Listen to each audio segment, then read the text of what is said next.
नमस्कार, बहुत स्वागत है आप सभी का भारत 24 पर। मैं हूं आपके साथ अमृता गर्ग। वक्त हो गया है हमारे खास बुलेटिन वंदे भारत का, जिसमें आपको दिखाएंगे दिन भर की वो तमाम बड़ी खबरें जो आज सुर्खियों में रही।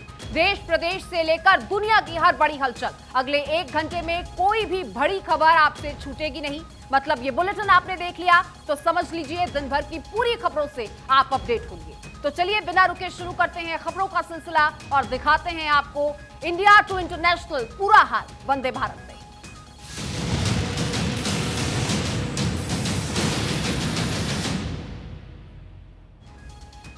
तो गुजरात में पहले चरण का मतदान अब खत्म हो गया है और दूसरे चरण की जंग जारी है। दूसरे चरण के लिए प्रचार के लिए प्रधानमंत्री मोदी ने बनासकांठा, पाटन और आनंद में जनसभा को संबोधित किया और इस दौरान विपक्षियों पर प्रधानमंत्री जमकर बरसे। गुजरात के रण में दिग्गजों का चुनाव प्रचार जारी है। अहमदाबाद में मेगा शो करने के बाद पीएम ने चुनाव प्रचार को और तेज कर दिया है। पीएम मोदी ने आज बनासकांठा के कनकराज, पाटन और आनंद में जनसभा की। पीएम मोदी ने आज बनासकांठा में एक रैली में कहा कि बीजेपी गुजरात में पहले चरण में रिकॉर्ड बनाने जा रही है। उनका दावा है कि गुजरात में फिर एक बार बीजेपी की सरकार बनेगी। उन्होंने जनता से बीजेपी को वोट देने की अपील करते हुए कहा है कि यदि आप हमें आशीर्वाद देते हैं तो हम और अधिक शक्ति के साथ आपकी सेवा कर सकेंगे। आनंद में पीएम विरोधियों पर जमकर बरसे। पीएम ने कहा कि कल मतदान पूरा हुआ है।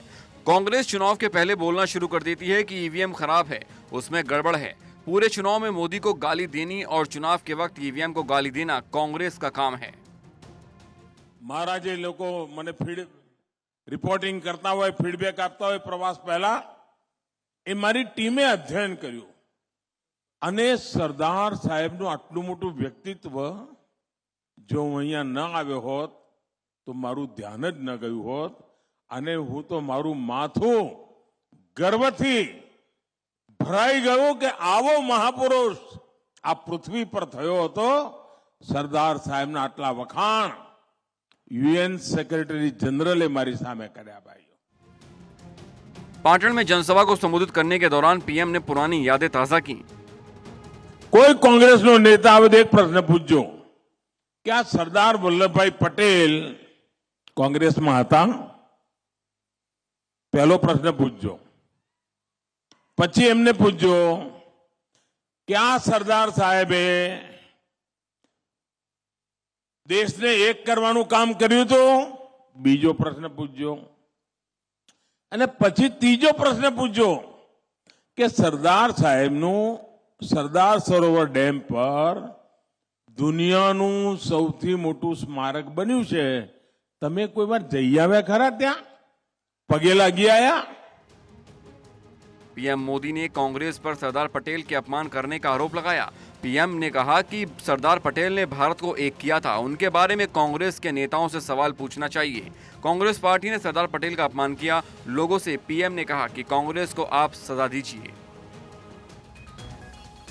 तो अहमदाबाद में प्रधानमंत्री मोदी का एक बार फिर से मेगा शो देखने को मिला। प्रधानमंत्री ने आज एक बार फिर से यहां 15 किलोमीटर लंबा रोड शो किया। प्रधानमंत्री के स्वागत में अहमदाबाद की जनता भी बाहें फैलाकर खड़ी रही और अहमदाबाद में प्रधानमंत्री का ये रोड शो गुजरात के लिए मास्टर स्ट्रोक साबित होने वाला है। ये रोड शो की बात नहीं हो रही ओपी दास, बल्कि तमाम दूसरे शहरों में भी जहां प्रधानमंत्री गए हैं वहां उनको कई सड़क पर लोगों का हुजूम, मोदी मोदी के नारे का था। वो दिखाता है कि किस तरह से 10 लाख के आसपास लोग जुटे और वो बस एक झलक पा लेना नहीं चाहते थे। भद्रकाली मंदिर में पीएम की साधना की जो पूरी भावना है वो लोगों के लिए, लोगों के द्वारा ही निर्मित होती है। ये तस्वीरें प्रधानमंत्री नरेंद्र मोदी के भव्य रोड शो की हैं। जगह गुजरात का अहमदाबाद, जहां पीएम के स्वागत में गुजरात की जनता कुछ यूं उमड़ पड़ी धन्यवाद ज्ञापित करने के लिए, उसके साथ अपना जुड़ाव कि मानो पूरा का पूरा शहर अपने माटी के लाल के स्वागत के लिए बाहें फैलाकर खड़ा। सेल्फी लेने की कोशिश करते हैं तो सुरक्षा और खासी मशक्कत करनी पड़ती होती है। एक बार अब अपने दर्शकों को फिर से हम बता दें कि प्रधानमंत्री अहमदाबाद के सर्किट हाउस से निकले हैं। 15 किलोमीटर लंबे रोड शो में लोगों का सैलाब उमड़ा दिखा। जगह जगह लोगों ने पीएम का स्वागत किया। रोड शो के दौरान पीएम भद्रकाली मंदिर पहुंचे, जहां उन्होंने पूजा पाठ की और मां का आशीर्वाद लिया। रोड शो के बाद पीएम ने जनसभा को भी संबोधित किया, जहां पीएम विरोधियों पर जमकर बरसे। गुजरात में पहले चरण का मतदान पूरा हो चुका है। 5 दिसंबर को दूसरे चरण की वोटिंग होगी और 8 दिसंबर को नतीजे आएंगे। पीएम मोदी ने कल भी 50 किलोमीटर लंबा रोड शो किया था, जिसे जिसने भी देखा हैरान रह गया।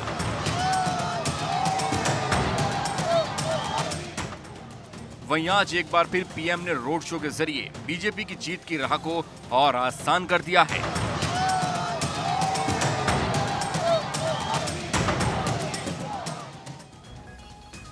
तो गुजरात में दूसरे चरण का धुआंधार चुनाव प्रचार जारी है और गुजरात में दोबारा कमल खिलने की तैयारी में बीजेपी के दिग्गज जुटे हुए हैं। अब गृह मंत्री अमित शाह ने भी मिशन गुजरात का मोर्चा संभाल रखा है। शाह ने मेहसाणा और विजापुर में रैली की और इसी के साथ विरोधियों पर जमकर बरसते नजर आए अमित शाह। एक तरफ पीएम जनसभा को संबोधित कर रहे हैं तो दूसरी ओर केंद्रीय गृह मंत्री अमित शाह का तूफानी प्रचार जारी है। शाह ने मेहसाणा के 84 और विजापुर में जनसभा की। इस दौरान उन्होंने विरोधियों पर जमकर निशाना साधा। आबू रेलवे लाइन जोड़ी અને આજે સમગ્ર મહેસાણા અને બેચરાજીમાં ઓટોમોબાઈલ્સનો ઉદ્યોગ વિકસી રહ્યો છે। આપણા જુવાનિયા નોકરી કરી રહ્યા છે, આપણા જુવાનિયા લઘુ ઉદ્યોગ નાખી રહ્યા છે। એ કામ આપણી ભારતીય જનતા પાર્ટીની સરકાર। शाह ने कांग्रेस पर भ्रष्टाचार के साथ ही आतंकवाद से समझौता करने का आरोप लगाया। उन्होंने लोगों से बीजेपी के लिए वोट करने की अपील करते हुए कहा है कि बीजेपी पिछले 27 सालों से लगातार आपकी सेवा करती आ रही है। उन्होंने वोटरों से कहा कि आगे भी सेवा का मौका दीजिए। एक तरफ दिग्गजों का चुनाव प्रचार जारी है तो दूसरी ओर गुजरात में दूसरे चरण की वोटिंग होनी है। लेकिन गुजरात की जनता सत्ता की सिंहासन पर किसे बिठाती है, ये तो 8 दिसंबर को ही पता चलेगा। तो साउथ से शुरू हुई कांग्रेस की भारत जोड़ो यात्रा मध्य प्रदेश में है। इसे लेकर एक अपडेट ये है कि ये यात्रा 26 जनवरी को गणतंत्र दिवस के मौके पर कश्मीर में समाप्त होगी। भारत जोड़ो यात्रा का समापन राहुल गांधी तिरंगा फहराकर करेंगे और इसके बाद 7 फरवरी से पहले कांग्रेस संगठन में बड़े बदलाव की भी संभावना जताई जा रही है।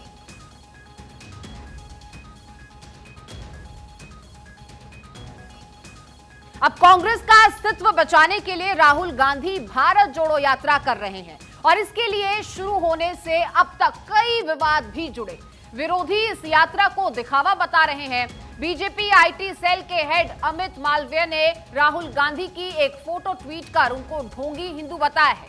अमित मालवीय ने फोटो के साथ लिखा है कि कैथोलिक मां और पारसी पिता के बेटे राहुल गांधी को हिंदू हॉटलैंड में फैंसी ड्रेस ड्रामा बंद करना चाहिए। आगे लिखा कि जब वो केरल और तमिलनाडु में थे तब कभी भी हिंदू मंदिर में जाने की जहमत नहीं उठाई, जबकि अल्पसंख्यक धार्मिक स्थलों में गए। अमित मालवीय ने निशाना साधते हुए यह भी कहा कि चुनावी गणित के आधार पर राहुल गांधी की मान्यताएं बदल जाती।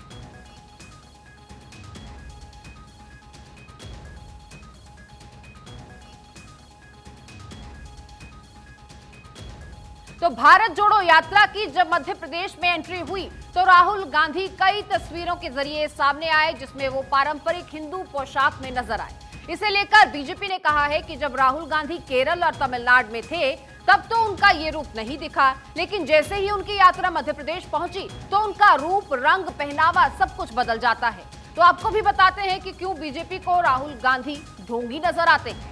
दरअसल इसीलिए बीजेपी को ढोंगी नजर आते हैं राहुल गांधी क्योंकि मार्च 2007 काशी विश्वनाथ मंदिर में पूजा के दौरान नमाज की मुद्रा उन्होंने बना ली। नवंबर 2017 सोमनाथ मंदिर के एंट्री रजिस्टर में अपने नाम के आगे एम लिखा। फरवरी 2018 में कर्नाटक में हम्पी के विरूपाक्ष शिव मंदिर में जाने से उन्होंने इनकार कर दिया। अब अगस्त 2014 की बात, जहां मंदिर दर्शन को जाने वाले हिंदुओं को लड़कियां छेड़ने वाला बताया। तो ये तमाम वैसे ऐसे मौके रहे जब ये दो तस्वीर है जो राहुल गांधी की आज नजर आती है। इस तरह का नजारा भी नजर नहीं आया और ना ही इस तरह का रवैया था। अब बात कर लेते हैं जेएनयू की। जेएनयू की दीवारों पर जाति सूचक शब्द लिखे जाने के बाद विवाद लगातार गहराता जा रहा है। कैंपस की दीवारों पर ब्राह्मणों और बनिया के खिलाफ नारे लिखे गए हैं। इस विवाद के बाद एक बार फिर से जेएनयू सुर्खियों में है और विवादित नारों के खिलाफ लगातार हंगामा बरपा हुआ है। देश की सबसे बड़ी प्रतिष्ठित यूनिवर्सिटी, नाम है जवाहरलाल नेहरू यूनिवर्सिटी। यूं लगता है कि जेएनयू के साथ विवादों की कड़ी बनती जा रही हो। एक विवाद खत्म नहीं होता कि दूसरा शुरू हो जाता है, लेकिन इस बार हंगामा जाति को लेकर बरपा है। कैंपस की दीवारें ब्राह्मण विरोधी नारों से रंगीन हैं। तस्वीरें सोशल मीडिया पर वायरल हो रही हैं। छात्रों ने दावा किया है कि school of international studies I campus की दीवारों पर ब्राह्मण और बनिया समाज के खिलाफ नारों के साथ पेंट किया गया है। इतना ही नहीं, जेएनयू के कई प्रोफेसरों के दफ्तर के बाहर जाति सूचक नारे लिखे हैं। एबीवीपी का आरोप है कि कम्युनिस्टों ने यहां पर नारेबाजी लिखी। जेएनयू की दीवारों पर अपशब्द लिखे हैं। उधर यूनिवर्सिटी वीसी प्रोफेसर शांति श्री ने नोटिस जारी कर कहा है कि यूनिवर्सिटी ने इस मामले को गंभीरता से विचार में लिया है कि कैंपस की दीवारों और फैकल्टी रूम्स को अज्ञात तत्वों ने गलत नियत से बिगाड़ा है। प्रशासन इस घटना की निंदा करता है और ऐसी घटनाओं को जेएनयू में बर्दाश्त नहीं किया जाएगा, क्योंकि यूनिवर्सिटी सबकी है। मामले में दिल्ली पुलिस कमिश्नर से शिकायत भी की गई है। ऐसा नहीं है कि जेएनयू के अंदर पहली बार कोई विवाद हुआ हो, पहले भी विवादों से यूनिवर्सिटी का नाता रहा है। इससे पहले दिल्ली की जवाहरलाल नेहरू यूनिवर्सिटी में 11 नवंबर की शाम छात्रों के 2 गुटों में जमकर मारपीट हुई थी। तो ताजा विवाद के बाद जेएनयू प्रशासन ने कुछ कड़े नियम बना दिए हैं। कुछ ऐसी व्यवस्थाएं करने का भी फैसला लिया है जिससे आगे कभी कोई विवाद खड़ा ना हो। ये तमाम व्यवस्थाएं क्या हैं, ये भी आपको बता देते हैं। जेएनयू प्रशासन का फैसला है कि सभी स्कूल सेंटर में सिंगल एंट्री एग्जिट होंगे। एंट्री एग्जिट का रजिस्टर होगा जिसमें पूरा रिकॉर्ड रखा जाएगा और सभी स्कूल सेंटर के फ्लोर पर ही लगेंगे। और सीसीटीवी हर स्कूल सेंटर पर लाइट की उचित व्यवस्था होगी ताकि सीसीटीवी में वो तस्वीरें बहुत क्लियरली रिकॉर्ड हो सके। तो जेएनयू में विवादों की फहरिस्त बड़ी लंबी है। कभी पाकिस्तान में समर्थन में यहां पर मुशायरा हुआ तो कभी जवानों की शहादत पर जश्न। इस तरह के तमाम क्या कुछ मौके रहे। 1980 में जहां छात्र की गिरफ्तारी पर 46 दिन बंद रहा, इंदिरा गांधी ने खुद बंद करने के आदेश दिए थे। 2000 में पाकिस्तान के समर्थन में मुशायरा और इस मुशायरे में कई गजलें पढ़ी गई। आरोप है कि इस दौरान कई गजलें पाकिस्तान के समर्थन में भी पढ़ी गई। सन था 2005 जहां ईरान पर प्रतिबंध का समर्थन करने पर पीएम का विरोध किया गया और भारत ने ईरान के परमाणु कार्यक्रम को लेकर उस पर प्रतिबंध के अमेरिकी प्रस्ताव का समर्थन कर दिया था, जिसके खिलाफ ये पूरा हंगामा 2005 में देखने को मिला। अब बात 2010 की कर लेते हैं। जवानों की शहादत पर जश्न मनाया गया। दंतेवाड़ा में हमले में 76 जवान शहीद हुए थे। इस पर वामपंथी छात्र संघ ने जश्न मनाने का आरोप भी उन पर लगा और ये तस्वीरें भी इस तरह की सामने आई थी। और अब बात कर लेते हैं 2014 की, जहां महिषासुर बलिदान दिवस मनाया गया और आरोप लगे कि इस कार्यक्रम में पर्चे बांटे गए जिसमें देवी दुर्गा के बारे में आपत्तिजनक शब्दों का इस्तेमाल किया गया। 2016 आगे बढ़ते हैं, जहां कैंपस में देश विरोधी नारेबाजी हुई। 9 फरवरी 2016 को जेएनयू से जुड़ा सबसे बड़ा विवाद सामने आया, जिसमें देश विरोधी नारे लगने के आरोप लगे। और 2019 जहां फीस बढ़ोतरी को लेकर बवाल मच गया। 2020 जहां कैंपस में नकाबपोश लोगों ने हमला किया। 5 दिसंबर को कैंपस में नकाबपोश लोगों ने हॉस्टल में घुसकर छात्रों के साथ मारपीट की। कई छात्रों को इस दौरान अस्पताल में भी भर्ती कराना पड़ा था। हाल ही की बात 2022 की, जहां लेफ्ट विंग एबीवीपी छात्रों के बीच हिंसक झड़प हुई और इसी साल अप्रैल में कावेरी हॉस्टल के छात्रों के बीच हिंसक झड़प हुई। ये विवाद रामनवमी पर नॉनवेज खाने को लेकर शुरू हुआ और देखते ही देखते पथराव भी यहां पर शुरू हो गया था। महाठग सुकेश के चक्कर में अब किस तरह से और तमाम कड़ियां जुटती जा रही हैं वो भी बताते हैं। जो भी महाठग सुकेश के चक्कर में पड़ा वो अब डर के साए में जी रहा है कि पता नहीं कब वो जांच एजेंसियों की रडार पर आ जाए। और ऐसे ही एक्ट्रेस नोरा फतेही भी इस पूरे जंजाल में फंस चुकी है। उन्हें सुकेश से गिफ्ट लेना इतना महंगा पड़ा कि वो अब ईडी ऑफिस के चक्कर लगाने को मजबूर नजर आती है।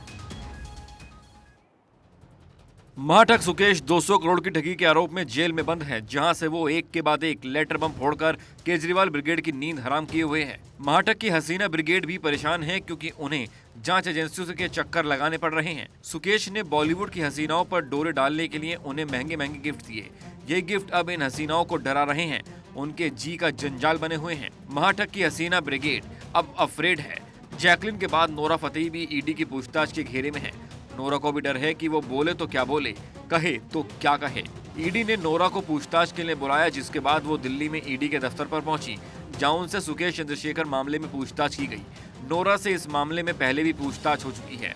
वहीं जहां जैकलिन को इस मामले में कोर्ट से जमानत मिल चुकी है, जिसमें जैकलिन के पास सुकेश के गिफ्ट का पूरा खजाना होने की बात कही गई है, तो नोरा के पास सिर्फ एक BMW कार सिरदर्दी का सबब बनी हुई है। जैकलिन की जहां महाठग सुकेश के साथ तस्वीरें हैं, तो वहीं नोरा को सुकेश की दी हुई कारों के साथ अब ये हसीनाएं परेशान हैं कि फ्री का गिफ्ट इतना महंगा पड़ जाएगा, किसने सोचा था। दिल्ली के जेल मंत्री सत्येंद्र जैन को जेल में VIP ट्रीटमेंट मिल रहा है, VVIP ट्रीटमेंट मिल रहा है। इसे लेकर सियासी पारा लगातार चढ़ा हुआ है। एक के बाद एक कई वीडियो सामने आने के बाद गठित की गई जांच टीम जो है, जांच समिति की जो रिपोर्ट है वो सामने आ गई है। इसमें जेल में नियमों के उल्लंघन की बात भी कही गई है। तिहाड़ जेल में बंद दिल्ली के जेल मंत्री सत्येंद्र जैन का मसाज कराने, बाहर का खाना खाने समेत तमाम VIP सुविधाओं वाले वीडियो सामने आ चुके हैं, जिसको लेकर खूब हंगामा मचा। सियासी पारा चढ़ा तो दिल्ली के उपराज्यपाल ने एक जांच टीम गठित की, जिसकी अब रिपोर्ट आ गई है, जिसमें दावा किया गया है कि जेल प्रशासन के ने नियमों की अवहेलना की है। जेल मैनुअल के हिसाब से आम आदमी पार्टी के नेता को सुविधाएं दी गई। रिपोर्ट में इस बात की भी अनुशंका है कि तत्कालीन जेल महानिदेशक संदीप गोयल और जेल अधीक्षक अजीत कुमार पर विभागीय कार्रवाई की जाए। सत्येंद्र जैन के तमाम वीडियो वायरल होने के बाद बीजेपी हमलावर है। इसी बीच बीजेपी की ओर से एक और पोस्ट जारी किया गया है, जिसमें जेल में मसाज को लेकर तंज केजरीवाल सरकार पर हमला बोला गया है। सीएम केजरीवाल को मसाज सेंटर चलाते और सत्येंद्र जैन को एक मॉडल के रूप में पेश किया गया है। तो जेल में बंद सत्येंद्र जैन को VVIP ट्रीटमेंट मिल रहा था और इसी के वीडियो सामने आए, जिसके बाद जो जांच टीम गठित की गई थी उसने अपनी रिपोर्ट उपराज्यपाल को सौंप दी है। इसमें क्या कुछ है उसके बारे में भी आपको बता देते हैं। दरअसल जेल में किस तरह अय्याशी हुई, इस रिपोर्ट में क्या खुलासा हुआ, ये आप समझिए। जांच समिति ने रिपोर्ट सौंप दी है और कई बड़े दावे किए गए हैं। 6 अक्टूबर को जेल अधीक्षक की सत्येंद्र जैन से बात हुई। सत्येंद्र जैन की सेल में दी जा रही थी कई तमाम सुविधाएं और सत्येंद्र जैन की सेवा में लगाए गए थे 5 कैदी। 5 में से 2 कैदी पॉक्सो एक्ट में हैं बंद। अब जेल में वो यहां से जेल काट रहे हैं, सजा काट रहे हैं। सेवा के लिए जेल प्रशासन ने कैदियों को मजबूर किया। परिवार वालों से नियम के खिलाफ मुलाकात कराई गई। मनी लॉन्ड्रिंग केस के आरोपियों ने भी सत्येंद्र जैन से जेल में मुलाकात की। जेल में सामान खरीदने वाला कार्ड जेल कर्मी रिचार्ज कराते थे। तो इस तरह की तमाम सुविधाएं उन्हें मिलती रही हैं। बीजेपी के राष्ट्रीय अध्यक्ष JP नड्डा का आज जन्मदिन है। देश विदेश से शुभकामनाओं का दौर जारी है। प्रधानमंत्री मोदी से लेकर बीजेपी के तमाम नेताओं ने नड्डा को शुभकामनाएं दी। नड्डा के नेतृत्व में बीजेपी ने तमाम चुनाव जीते हैं और ये कारवां आगे भी लगातार जारी नजर आ रहा है। 2 दिसंबर 1960, जगह पटना। ये वही तारीख और जगह है जहां बीजेपी के अध्यक्ष जगत प्रकाश नड्डा का जन्म हुआ था।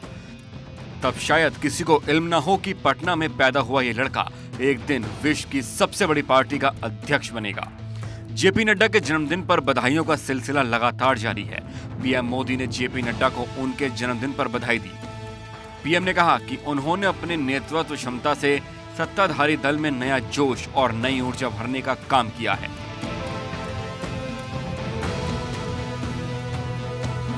PM ने ट्वीट करते हुए लिखा है कि भारतीय जनता पार्टी के राष्ट्रीय अध्यक्ष JP नड्डा को जन्मदिन की ढेरों शुभकामनाएं। उन्होंने अपनी नेतृत्व क्षमता से भाजपा में नया जोश और नई ऊर्जा भरने का काम किया है। ईश्वर उन्हें दीर्घायु और आरोग्यपूर्ण जीवन प्रदान करे। PM के साथ ही बीजेपी और देश के तमाम नेताओं ने नड्डा को जन्मदिन की बधाई दी। मूल रूप से हिमाचल प्रदेश के रहने वाले नड्डा छात्र जीवन में ही अखिल भारतीय विद्यार्थी परिषद से जुड़ गए और 1989 में इसके राष्ट्रीय मंत्री बने। 1991 में वे भारतीय जनता युवा मोर्चा के अध्यक्ष बनाए गए। 1993 में पहली बार हिमाचल प्रदेश विधानसभा में विधायक बने और नेता प्रतिपक्ष चुने गए। वह राज्य सरकार में मंत्री भी रहे। वे भाजपा के राष्ट्रीय महामंत्री भी रह चुके हैं। पीएम मोदी के पहले कार्यकाल में वे केंद्रीय स्वास्थ्य एवं परिवार कल्याण मंत्री भी रहे। पिछले लोकसभा चुनाव में भाजपा की जीत के बाद तत्कालीन पार्टी अध्यक्ष अमित शाह को केंद्रीय गृह मंत्री बनाया गया और नड्डा को भाजपा के राष्ट्रीय अध्यक्ष की जिम्मेदारी सौंपी गई। जेपी नड्डा जनवरी 2020 में भाजपा के राष्ट्रीय अध्यक्ष चुने गए थे। उन्हें 3 साल के लिए अध्यक्ष चुना गया था। नड्डा का 3 साल का कार्यकाल अगले साल जनवरी में समाप्त हो जाएगा। हालांकि 2024 के लोकसभा चुनाव को देखते हुए आलाकमान उनका कार्यकाल बढ़ा सकती है। पटना में पले बड़े नड्डा ने पटना से ही बीए और एलएलबी की परीक्षा पास की। नड्डा के नेतृत्व में बीजेपी ने कई चुनाव जीते। नड्डा ने बीजेपी को मजबूत करने में अहम योगदान दिया है। अब उनके नेतृत्व को बीजेपी और बढ़ाना चाहती है। ये तय है कि नड्डा ही 2024 के चुनाव में बीजेपी का नेतृत्व करेंगे। रुक करेंगे श्रद्धा मर्डर केस का। इस केस के आरोपी आफ्ताब का पोस्ट नार्को टेस्ट किया गया और इस दौरान नार्को टेस्ट और पॉलीग्राफी टेस्ट के दौरान आफ्ताब के दिए गए जवाबों का मिलान भी किया गया। जिन सवालों के जवाब अलग पाए गए उन्हें अंडरलाइन कर लिया गया है। पोस्ट नार्को टेस्ट के जरिए पुलिस सबूतों के सुराग तलाशने में जुटी रही है। अब तक आपने आफ्ताब की दरिंदगी की कहानी सुनी। अब तक आपने देखा कि किस तरह आफ्ताब ने श्रद्धा की लाश के टुकड़े किए। अब तक आपने आफ्ताब और उसकी गर्लफ्रेंड के किस्से सुने। पुलिस की थ्योरी देखी जो सबूत को तलाशने के लिए महरौली के जंगलों की खाक छान रही थी। लेकिन अब बारी सच जानने की है और उस सच को उगलवाने के लिए दरिंदे आफ्ताब का नार्को टेस्ट हुआ, जिसमें आफ्ताब ने सदा हुआ जवाब दिया। लेकिन शातिर आफ्ताब ने नार्को टेस्ट को भी धोखा दे दिया, जिसके बाद दरिंदगी की दास्ता को जानने के लिए पुलिस ने पोस्ट नार्को टेस्ट किया। करीब 1 घंटे 40 मिनट तक चले टेस्ट में फॉरेंसिक टीम के अधिकारियों ने पॉलीग्राफी टेस्ट और नार्को टेस्ट में पूछे गए सवालों का मिलान किया। आफ्ताब के शौक से जुड़ी एक बड़ी जानकारी सामने आई है। पता चला है कि उसे शतरंज का खेल बहुत पसंद है। तिहाड़ के बैरक नंबर 4 में बंद आफ्ताब टाइम पास करने के लिए घंटों शतरंज खेलता रहता है। वह अपने बैरक में अकेली ही शतरंज की बिसात बिछाता है। जब 1 दिसंबर को आफ्ताब का नार्को टेस्ट हुआ तो पुलिस के हाथ कुछ खास नहीं लगा।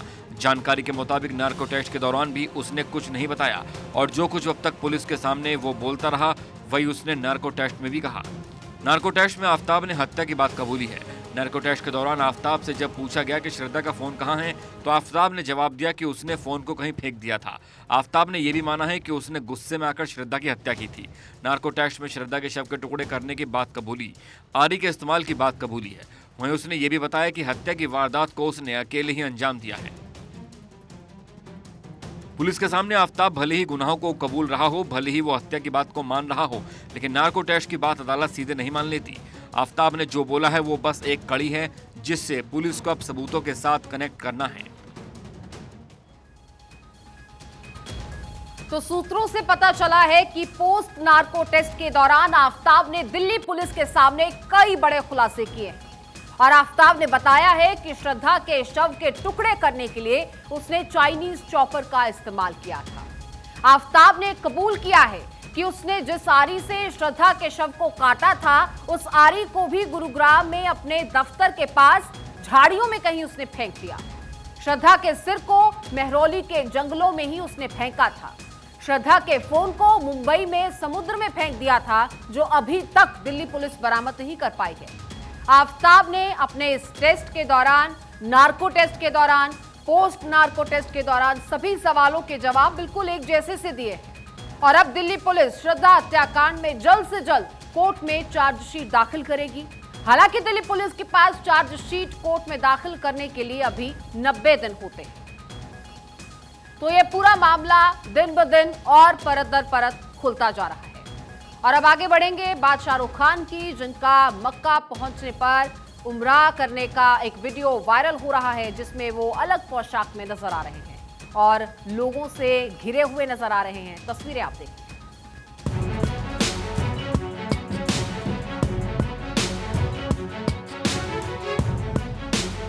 किंग खान शाहरुख खान का वीडियो खूब वायरल हो रहा है, जिसमें वो मुसलमानों के पवित्र स्थल मक्का में उमरा करने पहुंचे हुए हैं। शाहरुख खान के इस वीडियो में वो अलग ही वेशभूषा में नजर आ रहे हैं। वो लोगों से घिरे हुए हैं। शाहरुख खान सफेद रंग की पोशाक में पहने हुए हैं और मास्क भी लगाया है। उमराह को हज की तरह ही माना जाता है।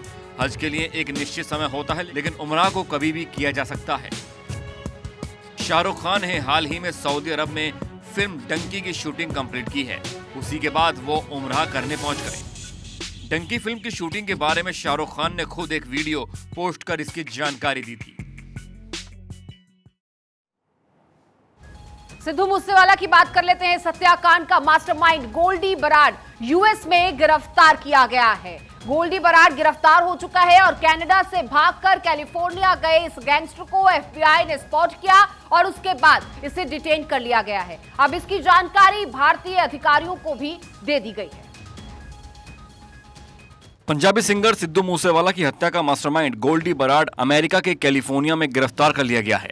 जानकारी के मुताबिक उसे 20 नवंबर या उससे पहले ही डिटेन कर लिया गया था, जिसके बाद एफबीआई ने भारतीय एजेंसियों को सूचना दी और गिरफ्तार किया।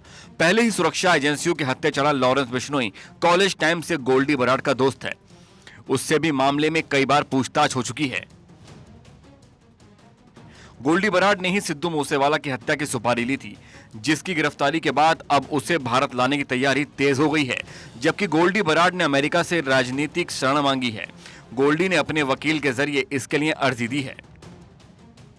नवंबर 20, 21 और 22 को दिल्ली में हुई इंटरपेल मुख्य पदाधिकारियों की बैठक की यदि बात करें हम, तो उसमें भी प्रधानमंत्री मोदी और गृह मंत्री अमित शाह ने ये बात स्पष्ट की थी कि एक दूसरे देशों की मदद करनी चाहिए, यानी कि हमारे देश के जो अपराधी हैं और दूसरे देशों में बैठकर वो अपराध को अंजाम दे रहे हैं, उनको पकड़ना चाहिए। और अब मैं आपको ताजा बात और ताजा जानकारी ये बता दूं भारत 24 के दर्शकों को कि अब एक डेलीगेशन एनआईए और आईबी का ज्वाइंट डेलीगेशन जो है वो कैलिफोर्निया से इस अपराधी को डिपोर्ट कर जल्द भारत लाने वाला है। और इस मौत के अलावा किस तरह से देश में और गुर्गे और इसके जो स्लीपर सेल हैं वो अप्रिय घटनाओं को अंजाम दे रहे हैं, उसका खुलासा भी जल्द हमारी जांच एजेंसियां करने वाली हैं।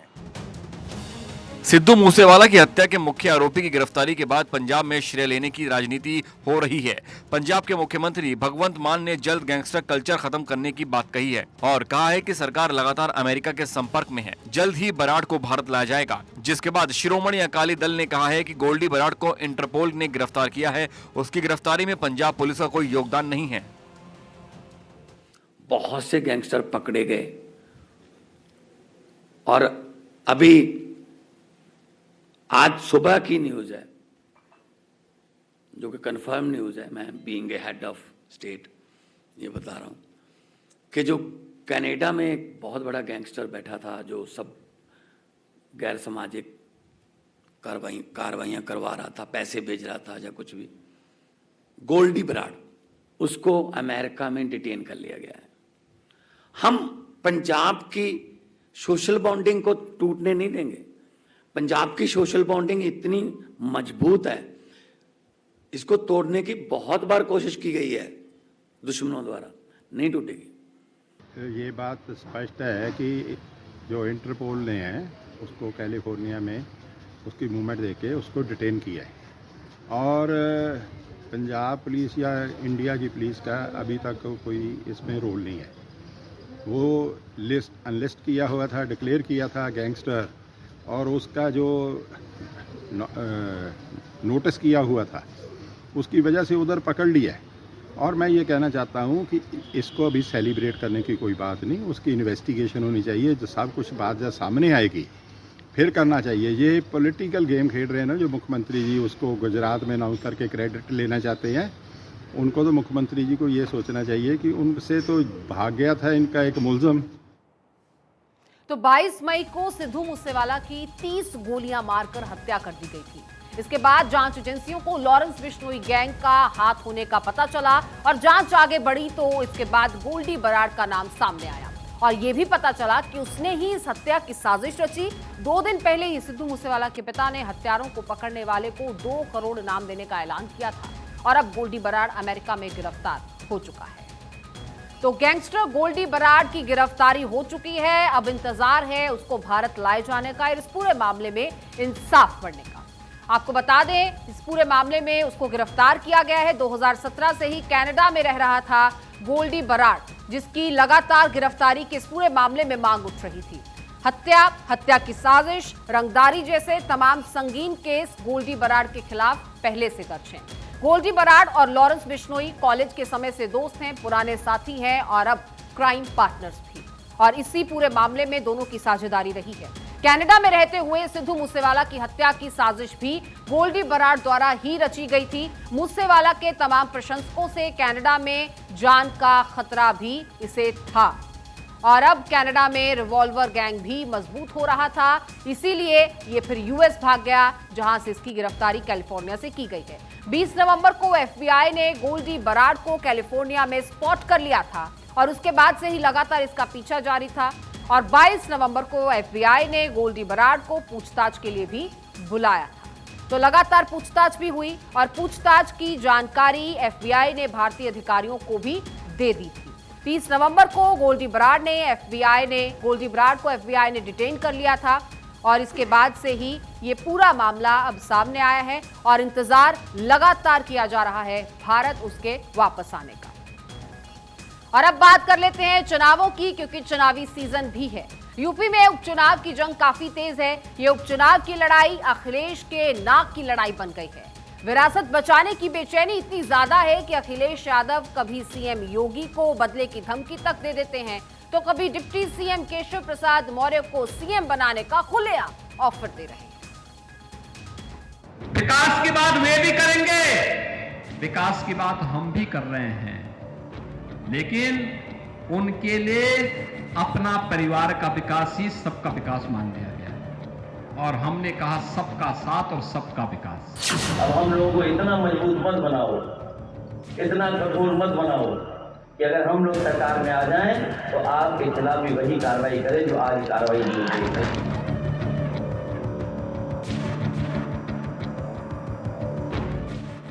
रामपुर उपचुनाव में आजम खान के आंसुओं को पोंछने के लिए प्रचार करने पहुंचे अखिलेश यादव के चेहरे पर हार साफ दिखाई दे रही थी। रामपुर में विधानसभा उपचुनाव के प्रचार में अखिलेश यादव ने इशारों में बीजेपी और सीएम योगी पर हमला बोला। आजम खान के गुनाहों पर पर्दा डालने की कोशिश की है। इशारों में सत्ता में आने पर बदले की धमकी तक दे दी है। अखिलेश यादव ने आजम खान को पाक साफ बता दिया। आजम खान को फर्जी मुकदमे में फंसाने का आरोप लगाया है। समय से बड़ा बलवान कोई नहीं है। ये जो लोग अन्याय कर रहे हैं, मैं उन्हें कहना चाहता हूं, जो सत्ता में मुख्यमंत्री हैं, उनकी फाइल मेरे सामने आई थी और फाइल में कहा गया था कि इनके ऊपर केस रजिस्टर हो, कार्रवाई हो। हम लोग समाजवादी लोग हैं, कभी नफरत और एक दूसरे को परेशान करने वाली राजनीति नहीं करते।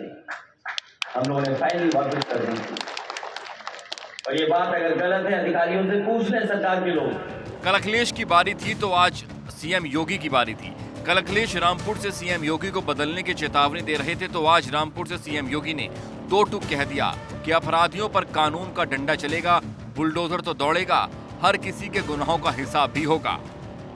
जो गरीबों का शोषण कर रहे थे, दलितों की जमीनों पर कब्जा कर रहे थे, निर्दोष लोगों को उजाड़ रहे थे, जब उन पर कानूनन कार्रवाई हुई, उनकी अवैध और अनैतिक गतिविधियों पर अंकुश लगा करके कार्रवाई प्रारंभ हुई।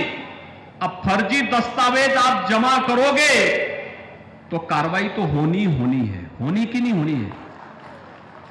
लेकिन हम लोगों ने तो कोरोना कालखंड में भेदभाव किसी को नहीं दिया। जो जेल के बाहर थे उनको भी फ्री में उपचार, जो जेल में थे उनको भी फ्री में उपचार। रामपुर में अखिलेश ने तो सीएम योगी की सरकार गिराने तक की धमकी दे दी। डिप्टी सीएम केशव मौर्य और डिप्टी सीएम ब्रजेश पाठक को समाजवादी पार्टी में शामिल होकर सरकार बनाने का खुला ऑफर भी दे दिया। कह दिया है कि 100 विधायक लाओ और समाजवादी पार्टी के समर्थन पर सीएम बन जाओ। सवाल ये है कि क्या अखिलेश उपचुनाव में हार को लेकर डरे हुए हैं? आज मैं यूं ही नहीं कहता हूं, ये जो दो डिप्टी सीएम घूम रहे हैं, आपने देखा होगा जगह जगह आ रहे हैं, वो कहते हैं हम लोग माफिया हैं, हम लोग अपराधी कहते हैं। वो दोनों इस चक्कर में कि कब मुख्यमंत्री बन जाए। मैंने पहले भी ऑफर दिया, मैं आदरणीय आजम खान साहब से कहता हूं कि रामपुर से भी ऑफर देके जा रहा हूं मैं, लाओ अपने 100 विधायक, हम 100 विधायक आपके साथ तैयार है, सरकार बना लो और मुख्यमंत्री बन जाओ। क्या डिप्टी सीएम बने घूम रहे हो? हमारी सरकार उत्तर प्रदेश के 25 करोड़ लोगों की जनता की मनोकांक्षाओं के अनुरूप काम कर रही है। 5 वर्ष से अधिक बीत गया है, दोबारा सरकार 37 वर्षों के बाद रिपीट हुई है। विपक्ष एक भी आरोप अभी हमारे ऊपर नहीं लगा पाया है। इसका मतलब है भारतीय जनता पार्टी की सरकार शुचिता के साथ, पूरी मेहनत और लगन के साथ काम कर रही है। ये केवल समाजवादी पार्टी का, अखिलेश यादव का फ्रस्ट्रेशन है। आने वाले दिनों में आप देखेंगे कि तीनों विधानसभा जो उपचुनाव हो रहे हैं, एक लोकसभा का उपचुनाव है, 2 विधानसभा का उपचुनाव है, तीनों जगह भारतीय जनता पार्टी के प्रत्याशी प्रचंड बहुमत से जीतने वाले हैं। यूपी में एक लोकसभा और 2 विधानसभा सीटों पर होने वाले उपचुनाव समाजवादी पार्टी के लिए नाक की लड़ाई बन गई है और अखिलेश यादव के सामने मुलायम सिंह यादव की सियासी विरासत को बचाने की चुनौती है। वहीं यूपी में जिस तरह से सीएम योगी के एक्शन की तारीफ पूरा देश कर रहा है, उससे अखिलेश यादव को उपचुनाव में भी हार का डर अभी से सताता दिख रहा है। मध्य प्रदेश के इंदौर की बात करते हैं, जहां गवर्नमेंट लॉ कॉलेज का मामला एक बार फिर से गर्म हो गया है। यहां छात्र संगठनों ने सबूत के तौर पर लाइब्रेरी में मौजूद किताब पेश की है। इस किताब में सामूहिक हिंसा एवं दांडिक न्याय पद्धति में धारा 370, आरएसएस सहित हिंदू संगठन को लेकर आपत्तिजनक लेख छपा हुआ है। ये किताब लेखिका फरहत खान की है, जो लाइब्रेरी, कॉलेज की लाइब्रेरी में ही मौजूद है। अब बाद में जब बवाल बढ़ा है तो प्राचार्य ने लेखक और प्रकाशक को इसका दोषी बता दिया है। कहा है लाइब्रेरी में किताब कैसे आई, इसकी तो जांच कराई जाएगी। साथ ही उन्होंने ये कहा कि कमेटी से भी स्पष्टीकरण लिया जाएगा और सभी किताबों को नष्ट कराया जाएगा। प्राचार्य ने कहा कि इस तरह की चीजें समाज के लिए घातक हैं। इस मामले में एक्शन लेते हुए शासकीय नवीन विधि कॉलेज के 6 प्रोफेसर्स को धार्मिक कट्टरता फैलाने और अनियमितता के आरोप में 5 दिवस के लिए सस्पेंड कर दिया गया है और इन प्रोफेसर्स के खिलाफ जांच भी शुरू हो गई है। आपको बता दें कि बुधवार को ही अखिल भारतीय विद्यार्थी परिषद ने मुस्लिम कट्टरवाद फैलाने के विरोध में कॉलेज में उग्र प्रदर्शन किया था। छात्र क्यों जाएंगे सर? टीचर के कहने से छात्र नमाज गए। आजकल तो आपको वैसे ही पता कितने लोग नमाज पढ़ते हैं। चाहे छात्र को जुमे की नमाज तो मैं सोचता हूँ मैक्सिमम लोग जाते ही हैं, तो अगर छात्र भी अगर जहाँ से जाते होंगे, किसी उनको लगता है कि टाइम हो गया तो उसी टाइम में वो भी निकलते होंगे। तो कोई इस तरह का तो कहीं इस तरह का है ही नहीं कि टीचर लेके जाएगा। टीचर कहाँ ले गया? बच्चे अपने माँ बाप की तो सुनते नहीं सर। तो टीचर को यहाँ तो पढ़ने के लिए आते हैं बच्चे। हम तो इस तरह का कोई माहौल हमारे यहाँ है ही नहीं सर। और इसके पूर्व में कभी भी मुझे इस बारे में किसी भी शिक्षक के बारे में कभी कोई शिकायत नहीं मिली सर। तो नीलांचल एक्सप्रेस में एक युवती की मौत हुई है और इसके बाद रेल यात्रियों के बीच हड़कंप मच गया है। युवक ट्रेन की विंडो सीट पर बैठा था कि अचानक एक रॉड युवक की गर्दन में जा घुसी और मौके पर ही उस युवक की मौत हो गई। कहते हैं मौत कब किस रूप में आ जाए कोई नहीं जानता। कुछ ऐसा ही हादसा अलीगढ़ में हुआ। चलती ट्रेन में सफर कर रहे व्यक्ति की लोहे की रॉड लगने से दर्दनाक मौत हो गई। जैसे ही नीलांचल एक्सप्रेस सोमना और डाबर रेलवे स्टेशन के बीच पहुंची, लोहे की रॉड व्यक्ति की गर्दन में घुस गई। हादसे के बाद ट्रेन में खलबली मच गई। रेलवे स्टेशन पर यात्री के शव को उतार लिया गया। यात्री की पहचान सुल्तानपुर के हरिकेश दुबे के तौर पर हुई है। दरअसल रेलवे ट्रैक पर मरम्मत का काम चल रहा था, जहां से लोहे की रॉड युवक के गर्दन में जा घुसी, जिससे उसकी मौके पर ही दर्दनाक मौत हो गई। और अब बात विदेश की कर लेते हैं, पड़ोसी की करते हैं, जहां शैतान चीन भारत से सीधा मुकाबला करने की हिम्मत तो नहीं जुटा पा रहा, लेकिन अब वो हैकिंग के सहारे भारत को कमजोर करने की नापाक कोशिश जरूर रच रहा है। ये तमाम साजिशें रची जा रही हैं। एम्स सर्वर हैक होने में भी चीन का ही हाथ बताया जा रहा है, जिसका खुलासा भी हो गया है। देश के सबसे बड़े अस्पताल एम्स पर साइबर हमले के पीछे चीन का हाथ है। जांच एजेंसियों की पड़ताल में इसका पता चला है। 10 दिन पहले चीन से एम्स का सर्वर हैक किया गया था, जिसके बाद से पूरे अस्पताल का कामकाज प्रभावित हो गया था। ओपीडी समेत कई स्वास्थ्य सेवाएं ठप हो गई थी। देश पर हुए सबसे बड़े साइबर अटैक से जांच एजेंसियों के हाथ पांव फूल गए थे, लेकिन जांच पड़ताल शुरू की गई, एक एक कड़ी को जोड़ा गया, जिसके बाद इस बड़ी साजिश का खुलासा हुआ। एम्स सर्वर को चीन से हैक किया गया था, जिसका मकसद भारत की स्वास्थ्य सेवाओं को ठप करना था। रैंसमवेयर अटैक से सर्वर को हैक किया गया था। इस साजिश में चीन का हाथ होने की बात पता चलने के बाद एक और आशंका है कि डेटा को चीन ने डार्क वेब के जरिए बेचने की कोशिश की होगी।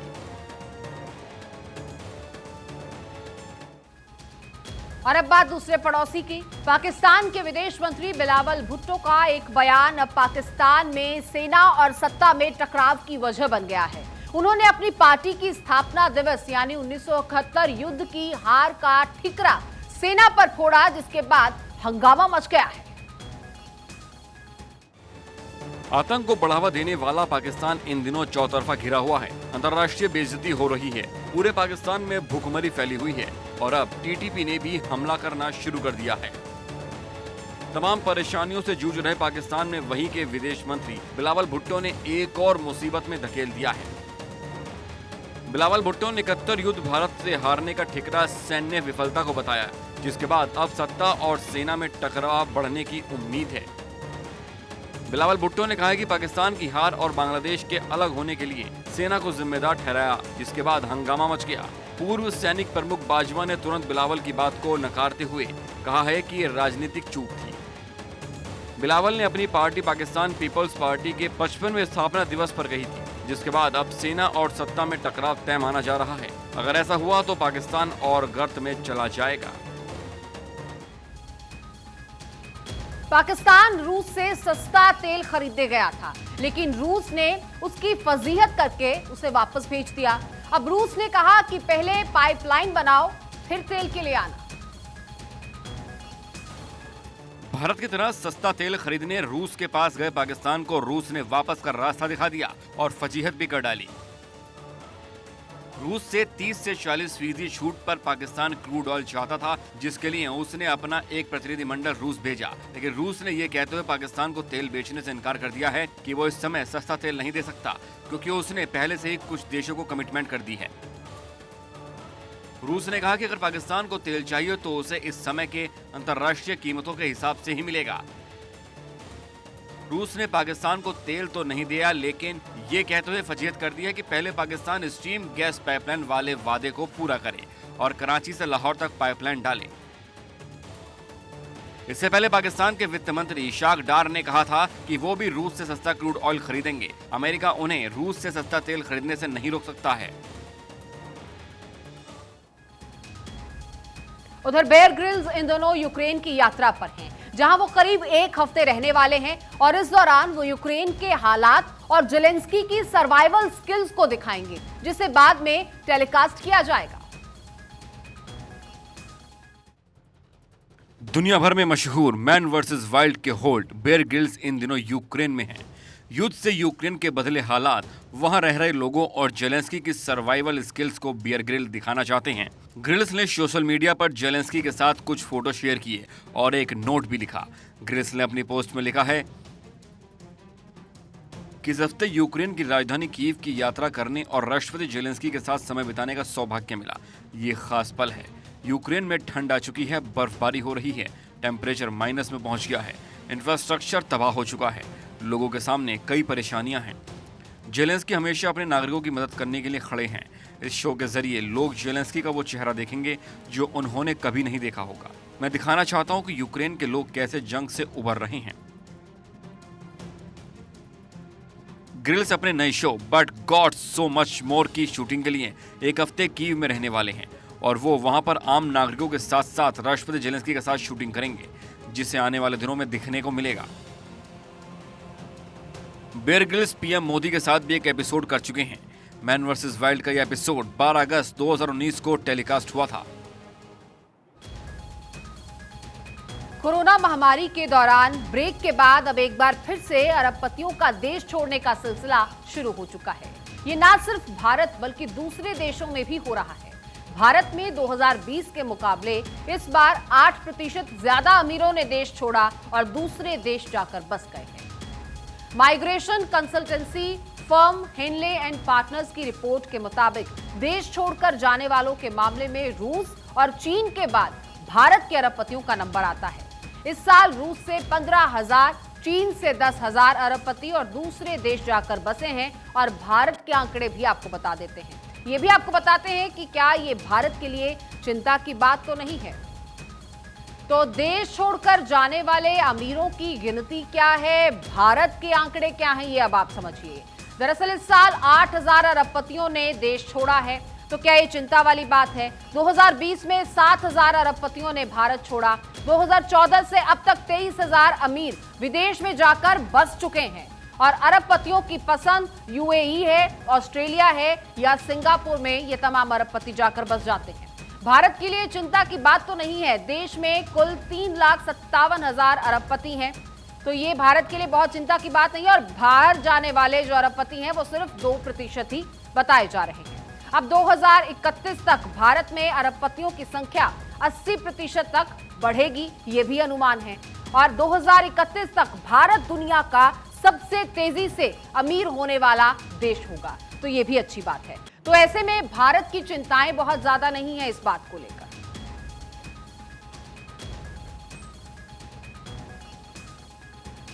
और चलिए इसी के साथ वंदे भारत में फिलहाल इतना ही। आप बने रहिए भारत 24 के साथ, क्योंकि खबरों का सिलसिला जारी रहेगा।